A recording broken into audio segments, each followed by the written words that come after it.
Jermaine Man, I'm being joined by Mr. Gremlin today, and today we're going to be talking about RPG pickups. What I've been picking up since the last video. I bought a ton of stuff recently, and I'm really seeing how the market just keep pushing up prices. I have the money to do it right now, and I said, fuck it, I'm going to go ahead and add more to the collection. This is roughly, what's behind you is roughly half, maybe slightly less than half our collection. That sound about right? Yeah.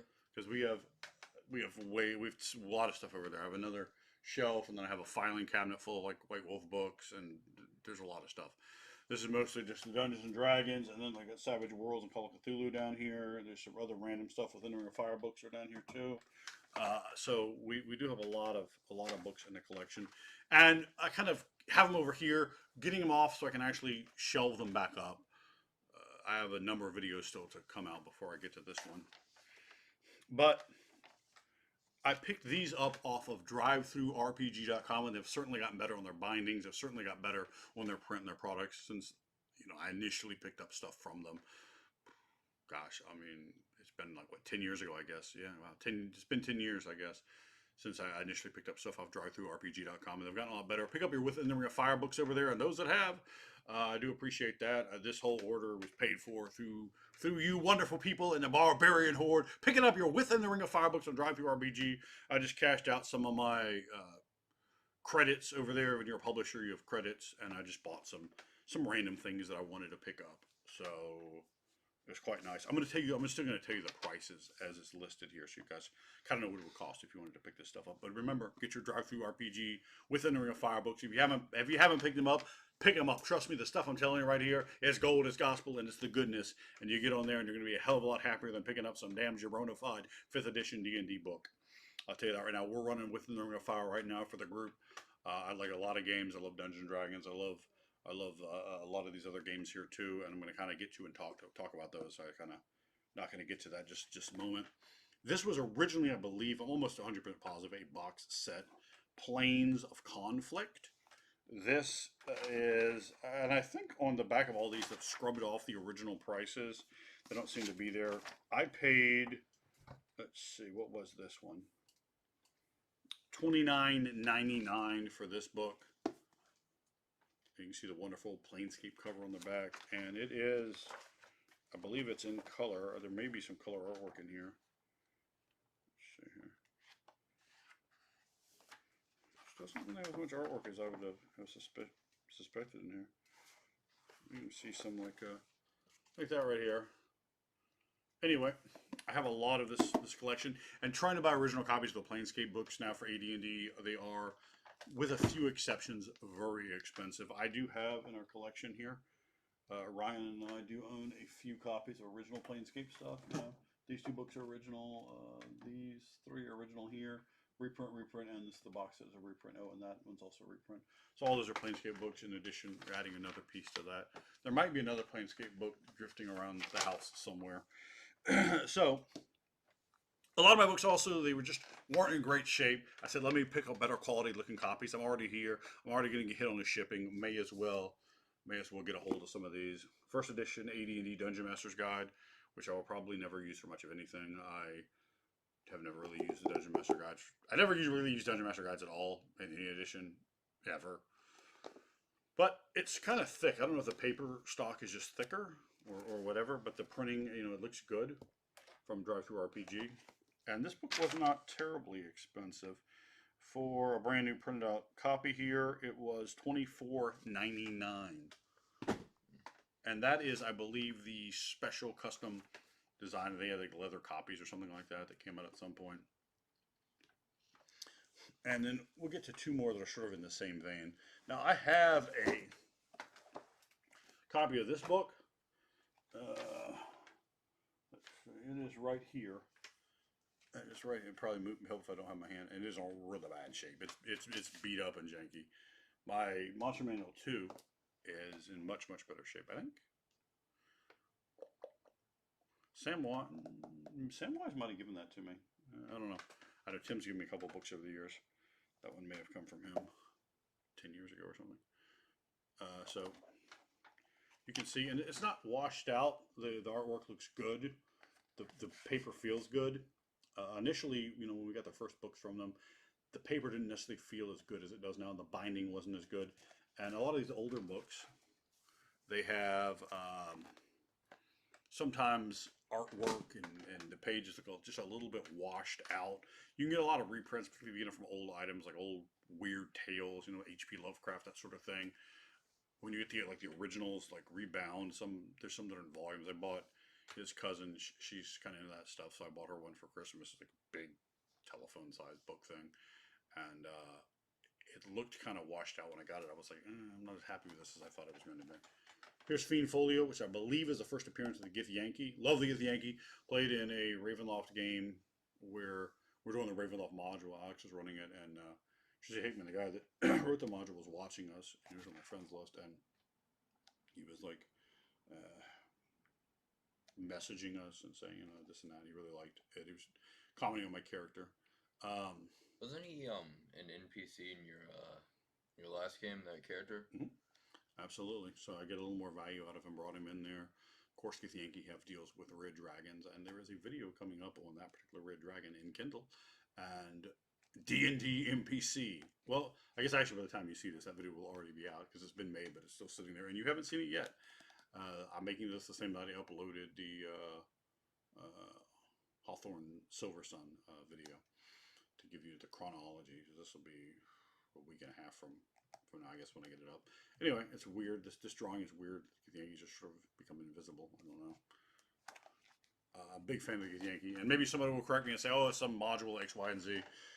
Where the Gith Yankee actually first stat blocked appeared, but I'm gonna give those credentials there. And I believe this was printed, or the Fiend Folio was created by people from England, I want to say, or the UK in general. I'm not exactly positive, but that book was really cheap. And there are some. It's very weird. There's some, and that's a softbound copy, but there's some really good deals randomly scattered in there. There's not like a uniform price. You're like, why is that book so cheap? And I'm going to show you that here in a minute too, with some of the pickups. And I'm going to pay attention to price points. And this book was $9.99. The softback cover for Fiend Folio. Definitely well worth it. Here's another book. This book was $8.99, which is ridiculously low. If you get a new copy of it, or you get an original copy of it, cost you maybe $19, something like that. And this is really thick. I think it's thicker than it should be. Again, the price on the back is off. Kind of have a look in there. It's a good looking book. It is basically a lot of NPC classes for your AD&D second edition game. Classes that just aren't quite good enough to be regular players. The blacksmith, the healer, the cartographer, a very strange class. And it seems like it could easily have jazzed any of these up to have actually made them at least, that close to normal player characters and just added a whole bunch of extra classes. Hey, I want to play cartographer. Of course, they may have screwed up and actually made one of them completely broken then, and it's, everyone's playing a cartographer, and that's like the most common class in the game. So that's definitely a downside issue. But they have some new proficiencies here as well. Just carving. I don't know why. It must be used for survival. Um, the healer is in here. I think she might be. Yeah, she's a hobbit. She's like, nah, I'm a hobbit. Hello. Yeah. What do you think about this book? I think it's. I think it's kind of. It's good to have those like details in there, but I don't really see why they couldn't have just made those like a kit. Like you could play a blacksmith, or you could play a healer. Like those people would exist in those worlds, and I think it's more important for people to put emphasis on that when you're not just playing murder hobos. Well, yeah, you certainly want to have those secondary skills, proficiencies, those sort of things to distinguish your character from a murder hobo. This is a very dreadful sort of way to play. This is Country Sites. I picked this up. I think there's 3 of these. There's maybe a castles or something like that, and there's might just be called City Sites. Those both looked a little banal to me. I picked this one up. It basically sold me on. It says, sorry, it's actually way darker where we are than it looks, so it's a bit difficult to read here. Let's see. Arrange for them to pay a visit to the Palace of Broken Dreams. You know, which reminds me of the Boulevard of Broken Dreams. You know, so that kind of caught me. I thought that was kind of neat. I said, I want to read about that. So Sounds interesting. yeah, it's interesting. I mean, it's only $8.50, and it is a 96-page book. So a good piece of reading. Probably I'm going to be underimpressed, honestly, with most of the stuff I expect. But who knows? They may have a wondrous thing in there that really provides me a home run. I don't know. One of our buddies has gone through some personal problems. He was going to run a Dragonlance game, so hopefully that still fires up at some point. Hopefully he gets past all that. But I went ahead and sprung for a second copy of the campaign setting, and this was $29.99. I went ahead and bought that because I thought, well, that'll be good to have an extra copy of that floating around the table. I hate to just when people are stuck with one book. It just kind of sucks. So I went ahead and picked that up. That is the third edition. I think it's third edition as opposed to 3.5, but it seemed like something worth having for that, and hopefully we'll be able to do that. So let me pull up now and go over some of the things I picked up off eBay. So a non-Dungeons and Dragons book. This is BRP, the basic role playing. Guy had this up for $70. This is a really clean, good-looking copy. I shot him a best offer for $50, so I honestly had expected him to come back, and I would have probably paid a little more because these copies are fairly expensive. There's a quick rules or quick start rules or something. You don't want that. That's just trash. You want to get the real one, and they look very close, but you want to make sure it doesn't say anything like that. It has the Chaosium role-playing system right here, as opposed to saying quick start rules or something like that. So you can see this is like a phone book. It's enormous. After shipping and tax and everything, it was $57.35. And it seems like it's got a lot of stuff in here. We are playing in a Mythorus game right now, or it just started. Yeah. So I mean, basically just, session 0. Yeah. When I had to play my card a little bit. When our game master comes back in town for that, we're going to be looking forward to getting into that. And that's Mythorus is essentially BRP. But this has superheroes, science fiction, all types of stuff. And I wanted a little bit more branch out and kind of look at how people are doing some of these other systems. And we'll kind of come to some of the other games here in a minute along those lines. Back to AD&D 2nd edition. Here is... I paid $44 for this. I think the guy originally had it down for $60. And it was $54.64 after tax and shipping and all that. This is a book I really wanted. I used to have this. I sold all my Ravenloft stuff. If I could trade it to my friend Nate Chaosium many years ago after I finished running Ravenloft. I had almost everything for Ravenloft. I didn't have the first edition stuff because I didn't care about that, but I had almost all the second edition stuff. I had black box, red box, stack of modules, stack of like supplement books. I probably didn't have all the Van Richten guides, but I might have because there's some things that I was like, I'm not too interested in.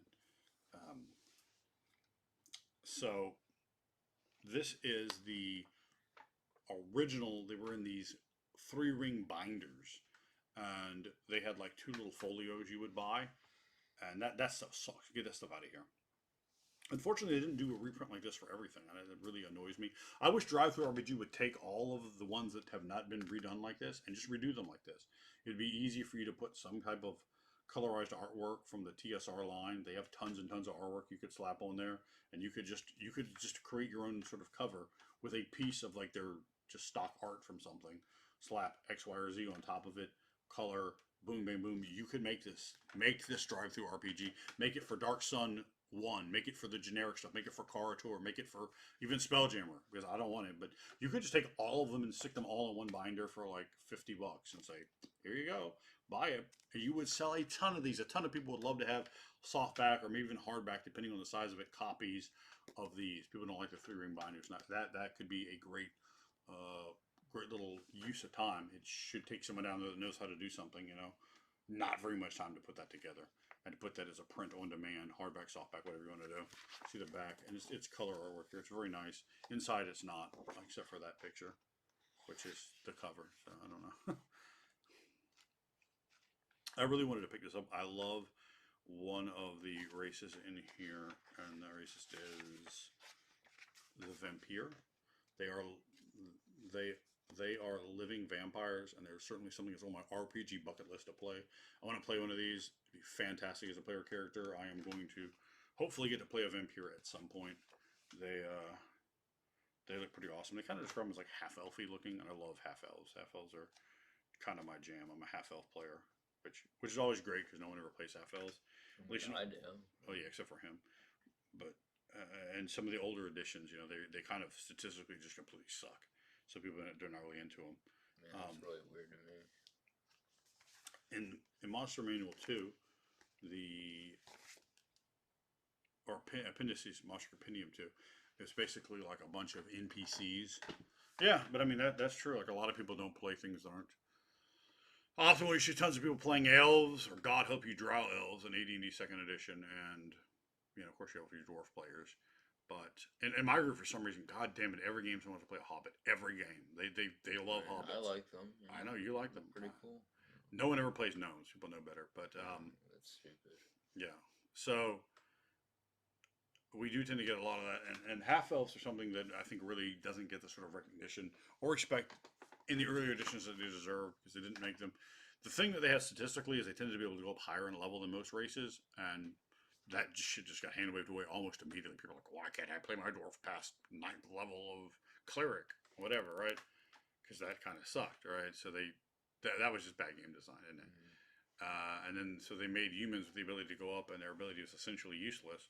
So I had to sort of rejigger all that around. And half elves, one of their big abilities was they could like triple class into tons of stuff, and they had so many class options. They had a lot of things they could go up high with. They weren't quite humans, but they had sort of that human flexibility that the maximum levels allows, and they did it through multi-classing too, which is fantastic. But generally, you're a triple class dwarf, gnome, halfling, whatever, and typically a game master will let you do that.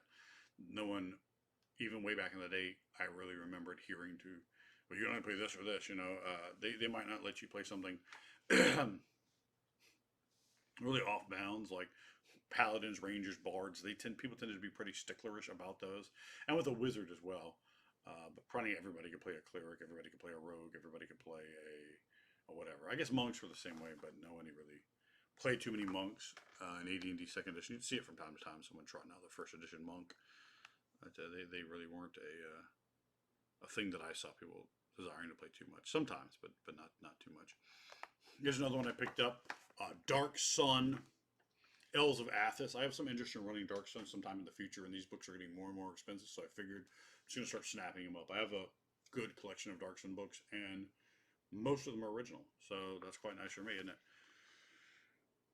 And the Elves of Athos, here's another thing. You got to make sure you get this one with the map. This copy is really good. Yeah, I mean, this looks like it's not been used much or at all. It comes with a map. Got to make sure you get it with the map. They're a lot you'll find, that one's cheaper. Well, it might not have the map in it, so you're getting an incomplete product. And then if you try to assemble a map later, you're going to end up paying a lot more, probably. I sent this guy a best offer. I can't remember what he had it down for, but he didn't even have a best offer. He just had it listed for some kind of buy it now price. I was like, fuck that. So I just sent him a message, and he worked with me. Send people messages if they don't have a buy it now up there, or if they don't have a best offer, just email them one, right, through that request. All they're going to do is not respond to you or tell you no, right? But they'll probably come back with you. And then I think I worked them way down in price because I paid $49, tax, shipping, all that stuff. It was $55.59. So that's actually a pretty good deal for this copy as far as I can see. And if you guys think I got bad deals, that's kind of why I'm going over the prices. I think it's kind of interesting to let you guys see the actual of what I did pay. All right. Now, the next books I'm going to show you, and yeah, we've been picking up a lot, man. A lot of books we've been picking up. I'm seeing a lot of stuff just dissolving. All of these I picked up from Atomic Comics in Hampton, Virginia. It's a local comic book store, game store. They've been there for, I don't know how long they've been there. I think I was 10 the first time I went there buying baseball cards. So they've been there forever. The guy that runs it now is Scott. I've known him for a very, very long time. And I kind of picked through his old stuff, and he always works for me. He gives me a good price. And I had competition, which is apparently my buddy the Moon, Steve. So he was going in there buying up other stuff, and I didn't know this. And that prick was buying up things that could have been mine, but he got a hold of them. So I paid, including shipping, not shipping, including sales tax, For this entire lot, I'm about to show you, I paid $53. So, I got these, and these are still in the wrap. These are from Rolaids, if anyone remembers Rolaids. They had a wonderful supplement that I used to own. I don't own it anymore. Way back in the day when I was, in fact, I think it was his age when I bought it. I might have been a year older than him when I bought it. Probably, no, I might have been 15 when I bought it. It was called To Hell and Back. And it had like Saloon, I think it was called Saloon or something like that. The City of Vampires, or eating kobolds, and it was kind of awesome. It had actual hell, but like we got a bunch of Dante's Inferno sort of hell. They had Arcadia, you know, with fairies, and I think there was one other setting, it was like 4 settings with maps, and they had a little monsters compendium in there. They had, you know, the different books to go through it. So that was pretty good. They put out some other products. They were basically sort of an OGL before OGL was a thing. So they put out products for use with Dungeons and Dragons. The little gimmick right here says, oh boy, again, I'm suffering from the light here. This text is small. Presented by the editors of Rolaids for use with Advanced Dungeons and Dragons role-playing game. Then it has other text that I'm not going to try to read. So we got this one. Again, these were all of this is $53, including tax. We got the Diazins of Og, the Diazins of Varekia. And these are basically folios, like we're talking about before. So, and the Diazins of Dianor. So these are basically an extraplanar creatures, and I'm running Planescape, and I'm running AD&D. So 3 more compendiums of these, and apparently they go for, and these are all brand new, I think. They go for a fairly decent amount. He was kind of showing me what they go through on eBay, and I'm like, yo, but bro, I'm right here, and I'm in front of you, so. And the price he was showing me, I was like, no, we're putting these back, and they will sit on your shelves for a very long time. What were you saying? I was saying, like, although I haven't actually read the books yet, but a lot of the cover art, like the creatures in there, like a lot of times you look for like a Planescape book, and plenty of the creatures do look alien enough and extraplanar enough, but a lot of times they aren't. A lot of times they just feel like too mundane to me. But I feel like those really do look alien. Yeah, they are where they're alien. That is quite nice. We got this Dark Sun book. This is Wind Riders of the Jagged Cliffs. So I picked that one up. And I picked up Forged of Darkness, and there's almost nothing left at the store. He had a bunch of stuff up there, and I was buying, and then Steve, like, I guess, was going up there and buying stuff. And yeah, so I got those 5 for $53, including tax. Not an incredible deal, but this AD&D stuff, man, it's getting really expensive. If you want to pick it up, if you need it, just get it now. Just get it now. You need to go ahead and just get those books now is the way I'm looking at it. Let's see here. Trying to see which part of this I want to go through next. Yeah, I mean, there's still tons of more stuff here. I have been buying quite a bit recently. Okay, so let's pop over here and show you guys. Let's see, where do we start here? Okay, I'm looking at my eBay listings, and the listings I purchased off eBay, right? So I got this book and the next one I'm going to show you from the same buyer, the same seller. I was the buyer. This one, I don't have this. I can tell you the prices together, but I think I bid on these. I think he had them up at $9.99 plus the shipping, and then with the group shipping and everything, they came out after shipping tax everything. They came out to be $38.44. So we got Keeper's Compendium, Blasphemous Knowledge, and Forbidden Secrets for Call of Cthulhu in 1920s. And we got the 1990s Handbook for Call of Cthulhu. This is like 5th or very close to 5th edition Call of Cthulhu, which is the edition I have. So it's the edition I'm comfortable with. I don't know if newer or older editions are better. That's just what I have, and I know how to do it. So that's really all I'm interested in. There are a few other books I want to pick up. The Dreamlands book, not Dreamlands, it's like a module, the Dreamstone module or something like that. I want to get that, but it's like the only copies you can find are almost $100, and that's the cheapest stuff. So we picked up both of those. And they're both, again, in very, very good condition. Of course, it's hard for me to keep stuff in good condition. I have a pet gremlin here that lives with me, and he tends to destroy things. I do. He's very poorly behaved. Don't let him say any of his kids. They'll destroy things. He'll lie to you. Buy them, very, very easily. On Drive Through RPG, apparently they sell baby gremlins. They sell your children over there? Yeah, that's right. I don't think that's true, but I mean, I sell them, but God, it's pretty horrible. Yeah. All right, so go ahead and get your copies today.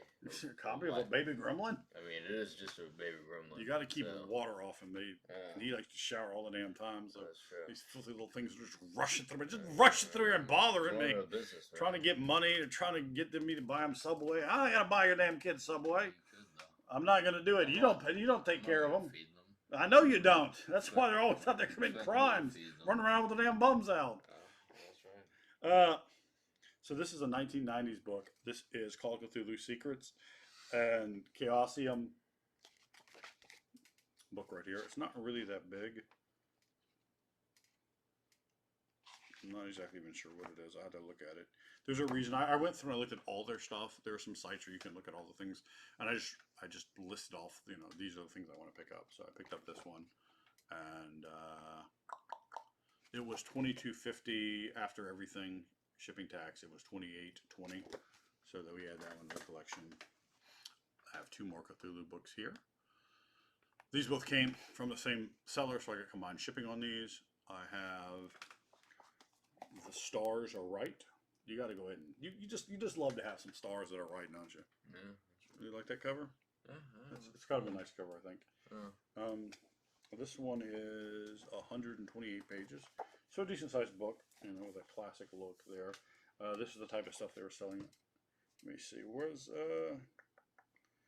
I wonder if 4th edition is the first edition I saw, because I remember looking at these, and one of the Atomic Comics is like a chain. It's like a locally owned chain. They used to have I think they had 5 stores at one point. They only have 2 now. We have where I'm living, one of the meccas of gaming. We have within fairly easy driving distance of my house, there's going to be at least 10 game stores, like literally. So, that is quite nice. Of course, you don't necessarily see wonderful things when you go in there and watch the people that are playing games inside the stores. That being said, my group does often use a private room in one of the local game stores to run games in. So, it's a mixed bag, I guess. The Stars Are Right. This is this one's quite nice, and this book's never been used. This book looks like it's better than if it just sat on the shelf since it was printed. It's in very, very nice shape. So someone maybe bought it and put it on a shelf, or maybe it was just sitting on a shelf. I don't know. That one was $22, and this one, Last Rites, was also $22.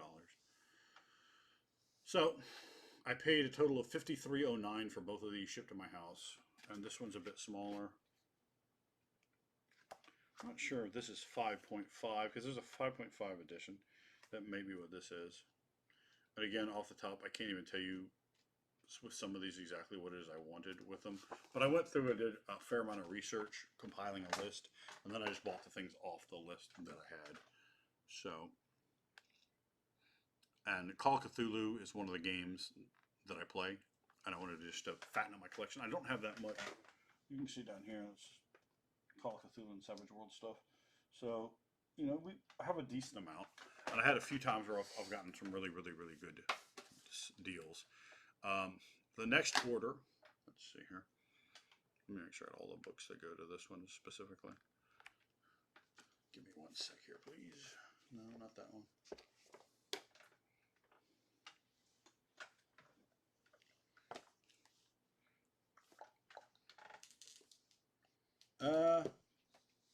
Oh, there it is. Shit. Book of Lanch. One of it fallen over here. Okay, so this whole group, there are 5 items here, and shipped, taxed, everything to my house was $123.73. So first I'm going to show you guys this brand new black and magenta Call of Cthulhu dice set. I have the green ones and I have the purple ones. I really like these dice. So they're quite fantastic. So those are the sets I have, and now I have this. I'm gonna bust these open and put them in my dice bag here. Wanted to show you guys those first. Those were $18.95. There was some shipping on this one as well. This whole lot. Let's show you guys this. This was kind of an interesting book. I'd stumbled upon this. It's a Savage Worlds. I don't. It has that on it, so I guess it's not official. Like the company didn't make it, but it's not one of the Joker things. Not one of the fan made gimmicks. It is called Ultimate Character Guide. This one is Psionics, so it's for Psionics. And I thought this may have some use in some of the games I might run in the future with Savage Worlds. So it's Mystic Thrones, and it's very small.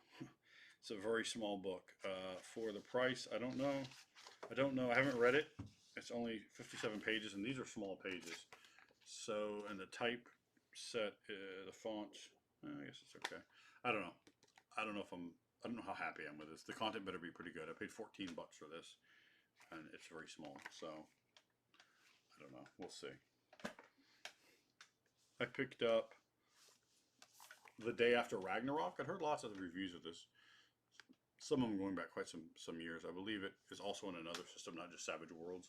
But I thought this would be kind of fun. It takes place, I guess, right after World War II. The Nazis had done some occult experiments and brought forth Jotunmunder, which I know you're going to laugh at how I pronounce that, but I'm doing my best with my American tongue. So they bring forth the world serpent, and it gets like nuked, and people are like going into the body of it and taking technology. So it's advanced technology, it's biotech in weird ways, and I don't know. Is it all black and white art?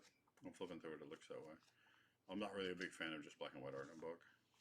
So anyway, we paid $19.95 for this one, which is the cover price. So I paid the cover price for that one, which you hate to do, really, but it was done.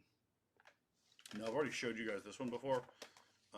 Picked up, and I got these from Noble Knight Games, which I guess they're a really big seller. John Sneed's Eldritch Sky did a first impression, not even really a full review. I'm nowhere near finished reading it yet, but I paid $25 for this one, and it's quite nice. I've already had the design of probably running this. I am quite enjoying Savage Worlds. So, any thoughts on any of these books I'm showing? I think The Day After Ragnarok seems like it seems like an interesting concept that I'd like to play that someday. Eldritch Skies as well. I haven't read it since you're reading it, but I'd like to look through that at some point. It also seems interesting because, like, when you're looking at like Lovecraft, it's a lot of them. It's more of a that's more it's advanced. It is science fiction. You're looking at this from a scientific standpoint, whereas a lot of times in the writing, or if you're playing a Cthulhu game, it'd be it's from a more horror perspective where you're just dealing with this stuff, and you can't really investigate it as well as you could in that. And I think it's more interesting in some ways. It's a different perspective. Yeah, I mean that's what it seems to be from looking at it. So I'm kind of interested. I have the official Savage. Well, this is official Savage World licensed product. It says Savage World Codex Infernus. The original price on this is $39.99. This one was only $20. Again, all from the same seller. This book is like, right off the shelf. It's in great shape. It doesn't look like anyone ever owned this before. And it's basically about like hell for Savage Worlds, and I think it's for both modern. I say okay, modern settings and like fantasy type worlds. It says in the back, new fantasy races, new demonic races. I haven't read this book. I'm looking forward to reading it, and it really looks like I looked at the psychic book. And I'm like, I paid $14 for that and $20 for this, so I feel like I got a bit fleeced on the one, and this, I probably did quite well on it. This is 159 pages, and this is full color. You see. Just a randomly artwork. That is not really the best artwork they have. Some of this looks quite nice, and it's a color layout, and as a game designer, I quite like that. I use color art within Ring of Fire where I could, and this is much better. It just looks like a more professional, a more real product. That's from Studio 10 and Gunmetal Games. So this looks like a good book. I don't know. It might completely suck though. I mean, everything inside could be garbage.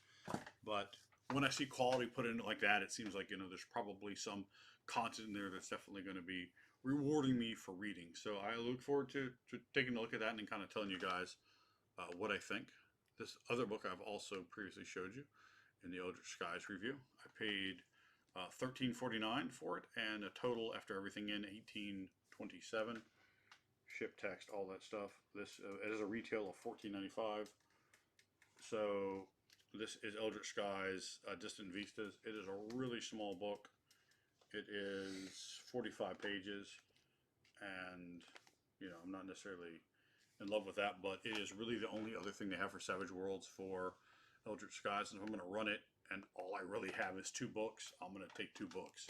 Right? I'm definitely going to get the other one. I mean, might as well look in there. There may be a nice idea as I kind of dump, and when I'm getting a new campaign, I'm getting a new saga, I'm getting a new story ready together. I just dump. I don't take all kinds of different sources. It could be from reading classical mythology or comic books or whatever, but also reading the game content and kind of impregnating my mind with so many different ideas that I can regurgitate and spit out and change and transmogrify and morph to what becomes the story of the game, the context I put together. And as I try to get my characters built early from the players so that I can incorporate them. Okay, I'm going to do this and this. Oh, well, I do this. This is going to work great for Ryan's character. Oh, I do this. This is going to work great for Nick's character. I do this. This is going to work great for Frank's character. Or I can integrate him this way. I can mirror this person, or I can make an antagonist. I can make a potential ally. Who knows, right? We throw them out there. We have these things, and maybe it goes horribly south because the best laid plans, if you understand, baby. So I put things down in the current game, and the very first scene, Nick does da da da da. All right, so about 80% of what I had planned for the intro beginning of the game and how the family works out, well, that's been changed dramatically from his actions, which is fantastic. But when you put things together, you kind of have to, okay, well, they're going to be this way. And don't stick to it. You don't need to. Just put it together. It's got to be something, right? It's got to be an idea. A placeholder idea, really, is kind of the way I look at that stuff. So, and then I also have this book. This was $25. Everything in it was $32.49. It has, it's a Savage Worlds game. It is, I can't tell you who it is. There's a sticker on the back of it. I can't tell you exactly who it is. Accursed. It looked kind of nice. I went ahead and picked that up because I'm quite into Savage Worlds at the moment. And I bought this more for him because it looks like it has stuff about, for, let's see, witch breed type creatures. I don't really know exactly what all of that is. They have something called a Vargur in here, which is something like a werewolf, and I think they're playable things. So he's obsessed in the brain with werewolf. So. That's great. And so I went ahead and picked that up. I thought that'd be nice for him. That looks pretty cool. Let me see the cover for a second. He's gonna start trying to yank this out of my hands. Oh yeah, that looks to read it. cool. Let me just look at this. Yeah. So I figured that was pretty much going to happen. He'll be looking that over, I'm sure, and read it well before I do. So.